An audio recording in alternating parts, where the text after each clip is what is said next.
সামাজিক মাধ্যমত বিৰূপ মন্তব্য কৰি ৰজা ঘৰৰ আলহী এগৰাকী সাধকে ধৰ্মীয় আঘাত সনাক লৈ আৰক্ষী চকীত হুলস্থুলীয়া পৰিস্থিতি। ভণ্ডৰূপী মনসা দেউধা অংকুমণি দাসক কেন্দ্ৰ কৰি ৰামদিয়া আৰক্ষী চকীত হুলস্থুলীয়া পৰিৱেশ বিৰাজমান। দুখনকৈ পূজা কমিটিক ধৰ্মীয় আঘাত সানি ৰঙাঘৰৰ আলহী হল মনসাৰ দেউধা অংকুমণি দাস। এই ঘটনা সন্দৰ্ভত বৰহাৰ দিয়াৰ মা মনসা পূজাৰ সাধক পৰীক্ষিতে দেৱ সমাজৰ সভাপতি প্ৰমোদ বেজবৰুৱাৰ বিৰুদ্ধে এক সামাজিক মাধ্যম যোগে দেউধা অংকুমণিয়ে অপপ্ৰচাৰ চলোৱা কাৰ্যক ভিত্তিহীন আৰু মিথ্যাচাৰ বুলি মন্তব্য কৰে। উল্লেখনীয় যে বৰহাৰ দিয়া মা মনসা পূজা কমিটিয়ে পূৰ্বতে অসামাজিক কামত লিপ্ত থকাৰ বাবে সমিতিয়ে ইতিমধ্যে মনসাৰ দেউধা অংকুমণি দাসক বহিষ্কাৰ কৰাৰ লগতে আইনী ব্যৱস্থা লোৱাৰ সিদ্ধান্ত লৈছে। তেওঁ তাৰমানে কি কৰিছে, নানা কেছ প্ৰমোদদালত কাজিয়া লাগি আছে। কাজিয়া লাগিলে সেইটোবিলাক আমি কথা নাজানো, অফিচ কৰিব গৈছোঁ। সিদিনাও আমি বাসুদেৱ কুলতী মন্দিৰত অফিচ কৰিব গৈছোঁ। তেওঁ অফিচ কৰিব গৈছে।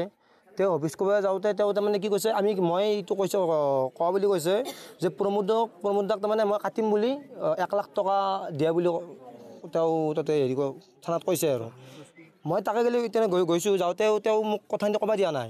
আৰু তেওঁ সুধিছোঁ প্ৰমাণ আছে নেকি, মই কওঁ প্ৰমাণ আছে কি, মোৰ কিন্তু 4জন আমাৰ ঘৰতে দাদা সমাজ মোৰ একেলগে আছে। যিটো ক'লে দাদা সমাজ গম পাব যি প্ৰমাণ দিয়ক। কিন্তু তেওঁ কৈছে প্ৰমাণ একো নাই। তই কৈছে মোৰ কথা কিন্তু মোৰ কথাটো শুনিব লাগিব, মই কৈছোঁ নে কোৱা নাই। মই ক'ব লাগে, মই যদি কৈছোঁ তুমি প্ৰমাণ দিয়া, মইতো কোৱা নাই। এনেকৈ কোৱাৰ পিছত তেওঁ কৈছে নহয়, কৈছে মোক তাতে কথা ক'ব চান্স দিয়া নাই পিছে। তাৰপিছত মই কৈছোঁ মই এইটো কথা কোৱা নাই বুলি কথা। এতিয়া অংকুৰে ঘৰত যাই কেনে প্ৰমোদাক কিবা কানি কৈছে, বহুত কিবা কানি কৈছে। সেইটো তেওঁলোকৰ মামলা, সেইবিলাক আমি একো নাজানো, আমাৰ সম্পৰ্ক নাই। কিন্তু তেওঁ এতিয়া কি হৈছে, পূজাত তেওঁ বেমিন অলপ কৰিছে। তেওঁক আহিব নিদিয়াৰ কাৰণে তেওঁ কি কৰিছে, কালি তেওঁক পুলিচে প্ৰমোদে এৰেষ্ট কৰিছে, পুলিচৰ দ্বাৰাই এৰেষ্ট কৰাৰ পিছত তেওঁ আমি নাযাৰ কাৰণে, কমিটিখন নাযাৰ কাৰণে তেওঁক পৰীক্ষিত দা আৰু মোক 1 লাখ টকা লৈ প্ৰমোদক কাটিম বুলি কোৱা বুলি তেওঁ তাতে জনাইছে।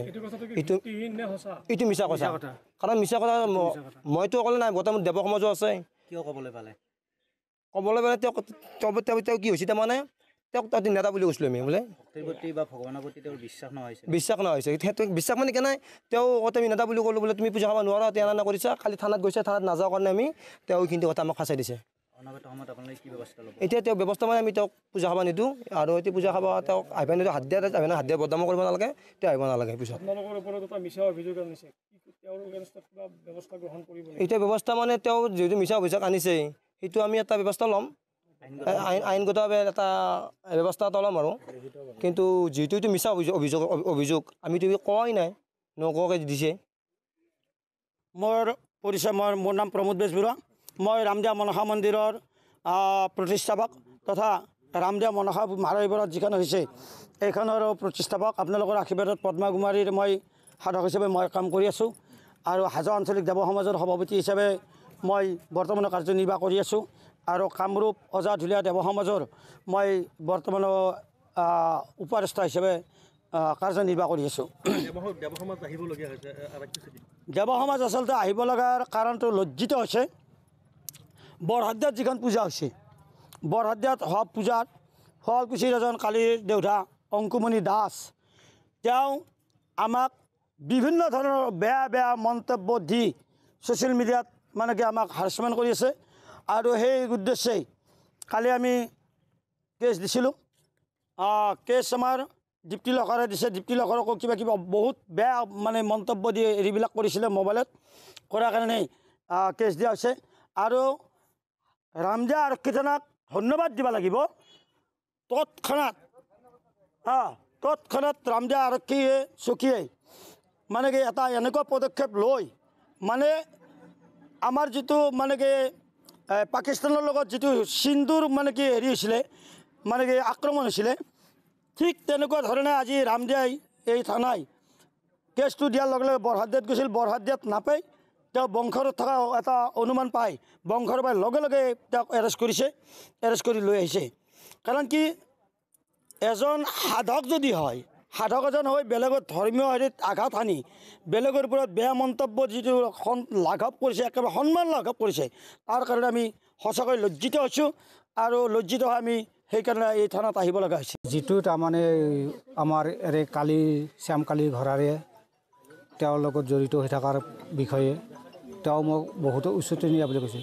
কিন্তু সেই বিষয়টো মইতো একো তাক উচতনি দিয়া নাই, বা সেই বিষয়ে মই একো নাজানো। কি হুলস্থুল গৈছে প্ৰমোদৰ লগত, বা কেনেকুৱাকৈ কৰ্মক্ষেত্ৰী সেয়া হৈছে যদিও কিন্তু মই দিয়া বুলি কৈছে মই সেইটো 100% কৰ্ম মই ক্ৰীড়াকাৰী ক'ম মই সেই বিষয়ে ক'তো জড়িত নাই আৰু নাজানো আপোনালোকে সকলো পূজাৰ লগত সহযোগ কৰি আহিছে মই সকলো পূজাৰ লগতে সহযোগ কৰিছোঁ তাৰপিছতো কিয় আপোনাৰ নামটো সামৰিলে তাৰমানে সেই সাংঘৰ কিয় কৈছে সেইটো মই নাজানো সেই বিষয়ে মই নাজানো সাংঘৰটো কিন্তু মই তেওঁক একো কোৱা নাই যে তুমি তাৰ বিষয়ে কিবা কৰা কিবা নকৰা সেই বিষয়ে নাজানো ল'ৰাজন কোন হয় ল'ৰাজন এৰে তাৰমানে আমাৰ সাধক আছিল যোৱা বছৰ সাধক আছিল কিমান বছৰ কৰিছে যোৱা বছৰ পূজা খাইছিল আৰু এইবাৰ এইবাৰ পূজা খাব লাগি সি আহিছিলে তাৰপিছত কিন্তু এইবাৰ যিটো তাৰমানে সিদ্ধান্ত লৈছিলোঁ আমি তাৰ পৰা বহিষ্কাৰ কৰি দিম সম্পূৰ্ণ সিদ্ধান্ত লৈছে সেই সিদ্ধান্ত ৰাইজ ওলাই আহিছে আপোনাৰ ৰাইজ ওলাই আহিছে আজি কি ব্যৱস্থা ল'ব এতিয়া আৰু এতিয়া ব্যৱস্থা মানে কি ব্যৱস্থা ল'ব বোলে সেইটো তাৰমানে যিটো তাৰমানে তাক পূজা খোৱাৰ কাৰণে আমি ইয়াতে চিট নিদিওঁ এইটো সিদ্ধান্ত ভৱিষ্যতে এনেকুৱা হোৱাৰ চান্স এনেকুৱা চান্স নকৰোঁ মানে সিদ্ধান্ত নলাব আৰু কাৰো তাৰমানে